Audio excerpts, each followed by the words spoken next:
নমস্কার বন্ধুরা, কেমন আছেন? আশা করি সবাই ভালো আছেন। ওম অ্যান্ড পবিত্র চ্যানেলে সবাইকে স্বাগত। আবার চলে এলাম ছোট্ট একটা ব্লগ নিয়ে। সকাল সকাল বার হয়ে গেছি পিকনিকের উদ্দেশ্যে। প্রবাসে সমস্ত বাঙালিদের একটা গ্রুপ আছে, সেই গ্রুপের পিকনিক। আর এদিকে দেখুন মরুভূমিতে গাছ ভর্তি হয়ে গেছে ঠান্ডা ওয়েদারের জন্য। কত সুন্দর লাগছে না চারিদিকটা। চলুন যাওয়া যাক। পৌঁছে গেছি আর চারিদিকটা আপনাদেরকে দেখাচ্ছি। এখানে বাচ্চারা খেলা করছে আর এদিকে সব গাড়ি পার্কিং করেছে আর ওখানে পিকনিকের আয়োজনটা করা হয়েছে। চলুন দেখাই। চারিদিকটা অনেকটাই বড় এরিয়া।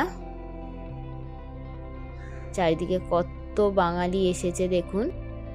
আর এখানে দেখুন টায়ারগুলো কি সুন্দরভাবে সাজিয়ে রেখেছে। আর এখানে একটা কাশফুলের মতন গাছ দেখতে পেলাম। চলুন দেখাই। দেখুন কাশফুলের মতন, কিন্তু কি নাম বলতে পারবো না।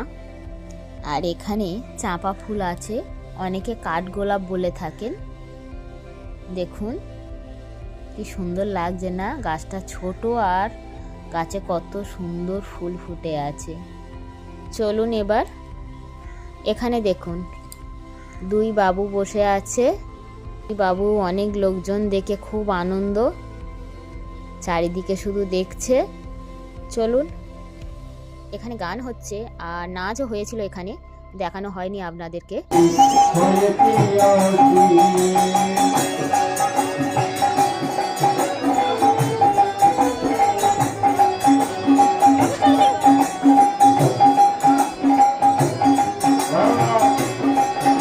আর এখানে দাদা ভাইরা খাবার রেডি করছে, প্লেটে এরকম সব প্লেটে দিয়ে দিচ্ছে আর সবাই এক একটা প্লেট নিয়ে যাচ্ছে।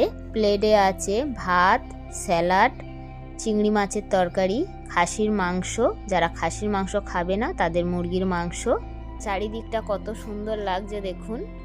আর এখানে দেখুন বাবু বল নিয়ে খেলছে আর ওখানে বাবু স্প্রাইট খাচ্ছে।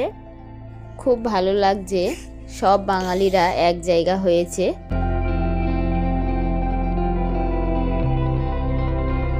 খাওয়ার পরে বাচ্চারা এখানে খেলা করছে আর বড়রা সব এখানে গল্প করছে। সময়টা খুব ভালো কাটলো। কেমন লাগলো আপনাদের অবশ্যই কমেন্ট করে জানাবেন। ভালো থাকবেন, সুস্থ থাকবেন। আবার চলে আসবেন নতুন কোনো ভিডিও নিয়ে। ধন্যবাদ।